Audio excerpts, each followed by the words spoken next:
So you're telling me it's a matter of probability and odds? I was worried there was some chance involved. Well, any of you assume the player with the best hand wins. So that will be what you call bluffing. You've heard the term. Then you'll also know that in poker you never play your hand. You play the man across from you. And you're good at reading people. Yes, I am. Which is why I've been able to detect an undercurrent of sarcasm in your voice. You'll know short our money is in good hands. You don't think this is a very good plan, do you? So there is a plan. I got the impression we were risking millions of dollars and hundreds of lives on a game of luck. What else can you surmise, Mr. Bond? About you, Miss Lind? Well, your beauty's a problem. You worry you won't be taken seriously. Which one can say of any attractive woman with half a brain.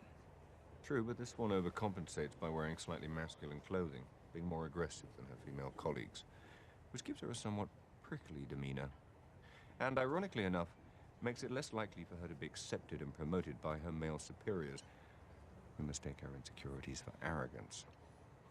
Now, I'd have normally gone with only child, but, you see, by the way you ignored the quip about your parents, I'm gonna have to go with orphan. All right. By the cut of your suit, you went to Oxford or wherever. Naturally think human beings dress like that. But you wear it with such disdain. My guess is you didn't come from money, and your school friends never let you forget it. Which means you were at that school by the grace of someone else's charity, hence the chip on your shoulder.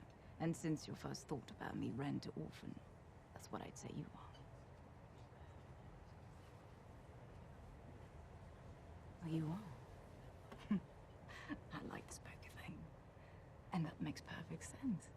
Since MI6 looks for maladjusted young men, I give little thought to sacrificing others in order to protect Queen and country.